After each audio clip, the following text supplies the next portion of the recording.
유튜브 구독자 여러분 안녕하십니까? 시조 작품 나는 이렇게 썼다 첫째 시간입니다.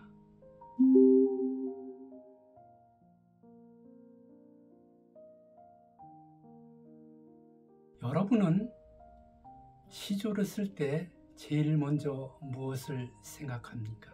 저는 시조 쓰기 전에 표현이라는 생각을 합니다.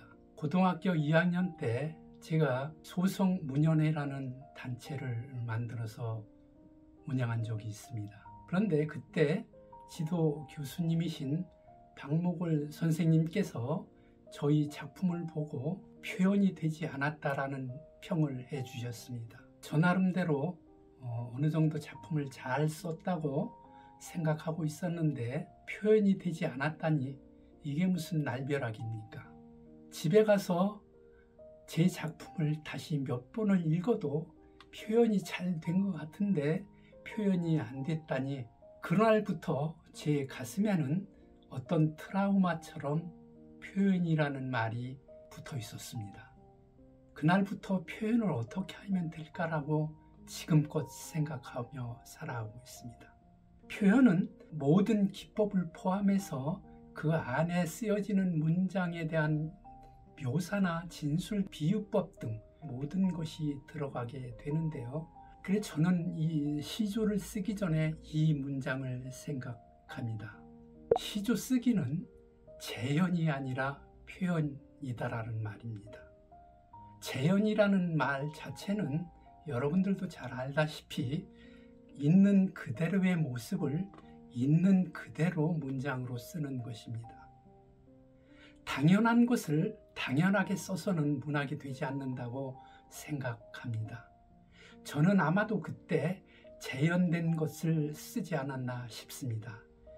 예를 들어서 비가 온다거나 눈이 온다거나 나무가 춤을 춘다거나 하는 것들은 재현된 풍경, 아마도 저는 이런 문장을 썼을 거라고 생각을 합니다. 그러나 표현은 일단 시인의 머릿속에 혹은 시인의 가슴 속에 사물이나 풍경이 들어와서 다시 재구성된 어떤 현상을 쓰는 것이 표현입니다. 표현을 하기 위한 여러 가지 기법도 있겠지요. 오늘 제가 즐겨 사용하는 이중구조의 시조 작법도 표현의 일종입니다. 기법이나 작법들은 표현하는 데 있어서 하나의 그릇이라고 저는 생각을 합니다. 그릇을 우선 잘 만들어야 됩니다. 그릇은 여러 종류가 있죠. 백자 그릇도 있고 청자도 있고 사기 그릇도 있습니다. 자기가 어울리는 그릇이 무엇인가를 생각해서 나무 그릇을 쓸 수도 있고 플라스틱 그릇을 만들 수 있습니다. 이런 그릇 만들기는 하나의 시조 작법이자 기법인 것입니다. 이런 기법 중에 하나가 오늘 설명하고자 하는 제가 잘 이용하고 있는 이중구조의 시조 작법입니다. 화자인 나와 시적 대상 간에 이루어지는 그런 기법입니다. 어떻게 이루어지는지를 작품을 통해서 여러분들과 함께 살펴보도록 하겠습니다.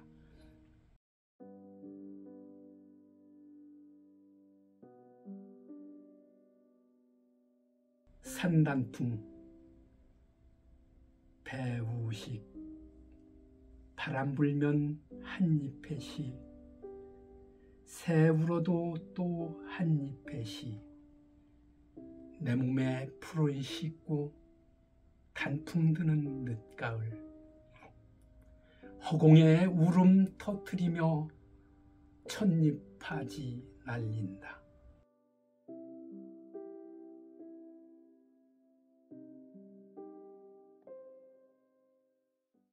이 작품에서 화자인 나와 산단풍 간에 이루어지는 작품입니다.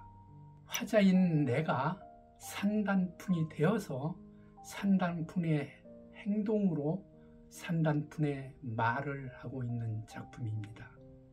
따라서 이중구조의 기법은 화자인 나와 시적 대상인 산단풍 간에 이루어지는 기법입니다. 다음 작품을 또 하나 살펴보도록 하겠습니다.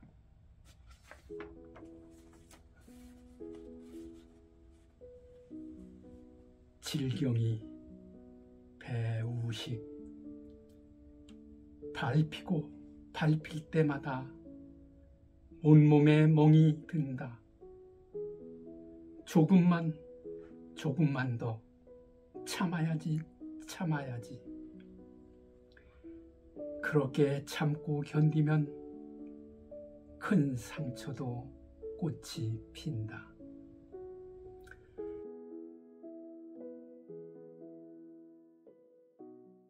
이중구조의 기법으로 쓰여진 작품인데요. 화자인 내가 질경이가 되어 행동하고 말하고 하는 것입니다. 앞에서 설명한 것처럼 화자와 시적 대상이 둘 간에 이루어지는 기법입니다. 반대로 질경이가 화자가 되어 내가 되어 나의 생각으로, 나의 행동으로, 나의 말을 하는 방법도 있습니다.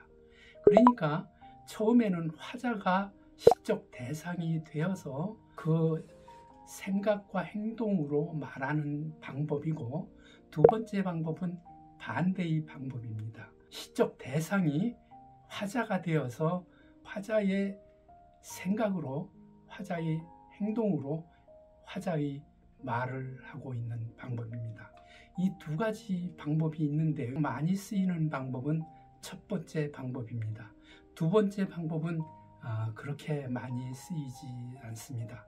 왜 그러냐면 시적 대상이 말하고 있기 때문에, 한정이 되기 때문에 두 번째 방법은 잘 쓰지 않고 있습니다. 첫 번째 방법, 화자가 시적 대상이 되어 행동하고 말하고 생각하고 해서 쓰는 기법이 많이 쓰이고 있습니다. 지금까지 살펴본 것은 단순한 이중 구조의 기법입니다. 다음에 살펴볼 작품은 복합적인 이중 구조의 기법으로서, 이것은 단순 이중 구조의 기법을 응용하거나 변형시켜서 만들어진 기법입니다. 이 복합 이중 구조의 기법으로 써진 작품을 살펴보도록 하겠습니다. 지금까지는 이중 구조의 기법을 단시조로만 보여드렸는데요.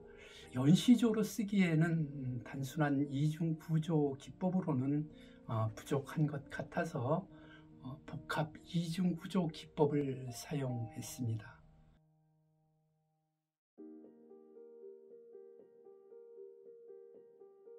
감꽃 아버지 배우식. 감나무 속으로 아버지가 들어갔다. 그의 봄 문득 들리는 발자국 자박 소리. 눈 씻고 뒤돌아보면 환한 눈빛 감꽃이었다. 아득히 그리운 길 한 바퀴 돌 때마다 출렁출렁 차오르는 아버지 저 살냄새.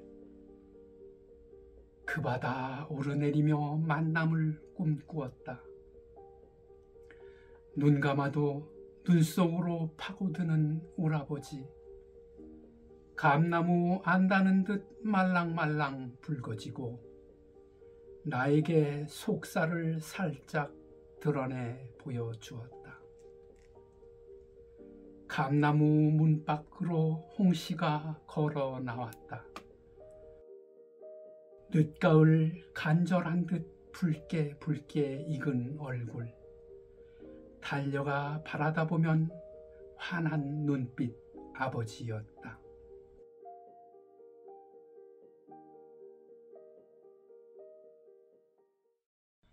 어느 날 아버지가 문득 돌아가셨습니다. 화장을 하고 그 유골을 받아든 저는 유골의 일부를 감나무 속에 묻었습니다. 묻으면서 생각난 구절 하나가 있었습니다. 감나무 속으로 아버지가 들어갔다라는 문장입니다. 시인의 감각으로 이 문장을 붙들고 오랫동안 생각했습니다. 이 문장을 서랍에 넣어 두었다가 다시 꺼내보고 다시 꺼냈다 다시 넣고 하는 과정을 되풀이하면서 한 수 한 수 작품을 완성해 나갔습니다. 단순 이중 구조 기법은 화자인 나와 시적 대상 간에 이루어지는 기법이지만은 복합 이중 구조 기법은 화자인 나와 시적 대상이 둘이 등장하게 됩니다. 감꽃 아버지라는 작품은 복합 이중 구조로 써진 작품입니다. 여기에 화자인 나와 감나무와 아버지가 등장하게 됩니다. 감나무와 아버지는 서로의 속성에 흡수되어서 서로의 특색을 잘 나타내고 있습니다. 앞에서도 말했듯이 기법이나 시조 작법은 그릇을 만드는 것과 거의 동일합니다. 그릇을 잘 만들었어도 표현이 잘 되지 않으면은 그 작품은 실패하게 되는 것입니다. 따라서 작품이 성공하기 위해서는 표현이 잘 돼야 되는데 가장 기본적인 묘사와 진술만큼이라도 시를 쓰기 전에 스스로에게 점검을 한 다음에 쓰는 것이 좋다고 생각돼서 저는 항상 묘사가 무엇인지 진술이 무엇인지를 입속으로 되뇌이고 작품을 쓰는 과정을 거치고 있습니다. 그렇다면 묘사는 무엇이고 진술은 무엇일까요? 제가 생각하는 묘사는 어떤 풍경이나 사물의 지배적인 인상의 구체적인 표현이라고 생각하고 시조를 쓰고 있습니다. 예를 들어서 어떤 사람이 자전거를 타고 달리는 풍경이 있다고 했을 때 자전거를 쳐다보는 사람도 있고 또 연을 날리는 소년도 있고 여러 가지 풍경이 겹쳐져 있을 때 그 풍경을 전부 쓰려고 하면 작품은 실패하고 맙니다.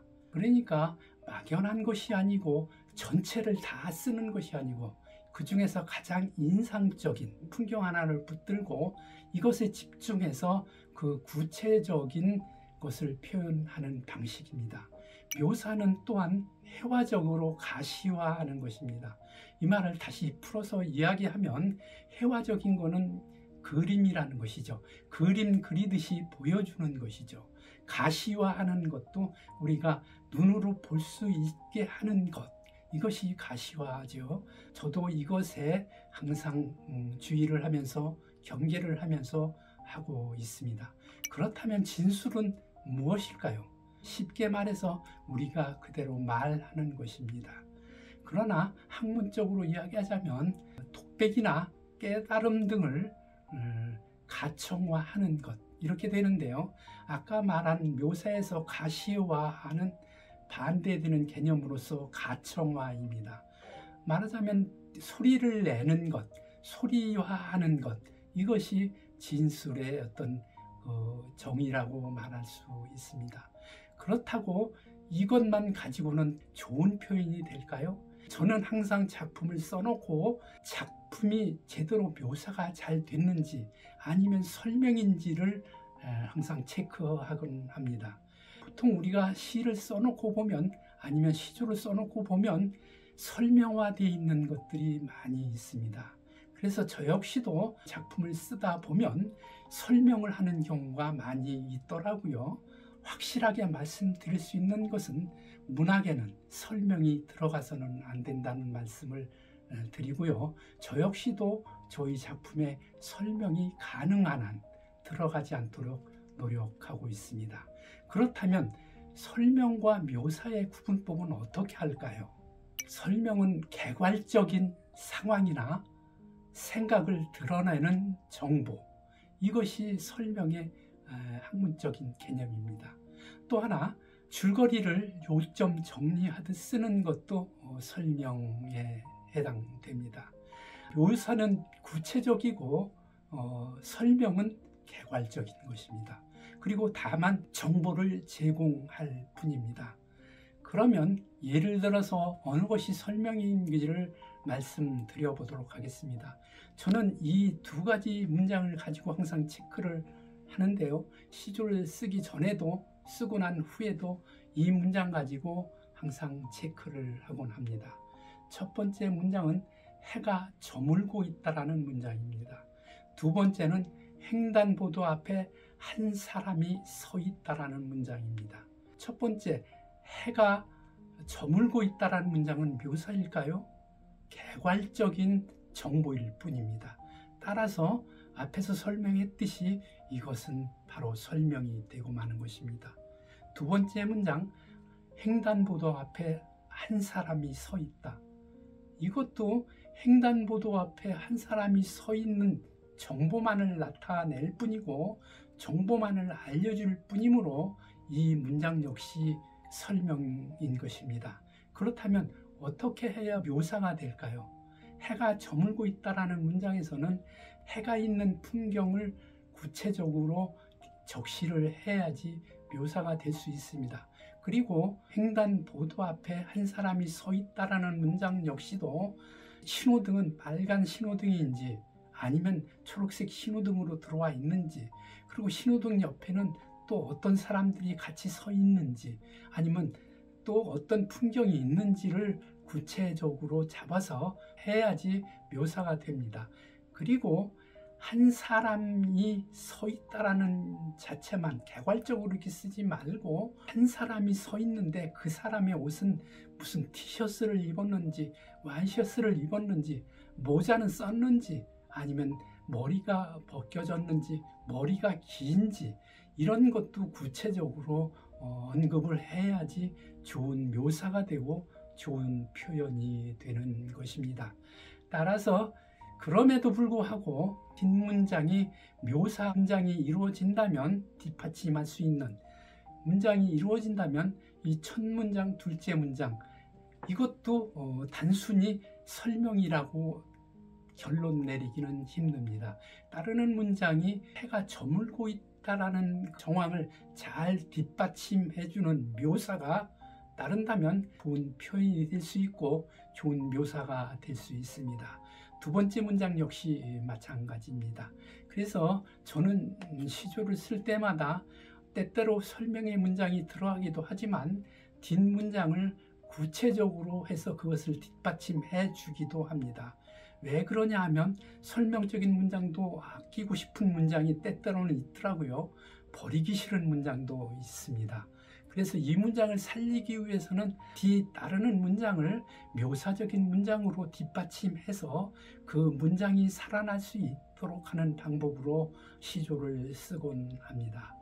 여러분들은 어떻게 시조를 쓰고 있습니까? 묘사와 진술 아니면 설명과 묘사를 잘 구분해서 쓰시나요?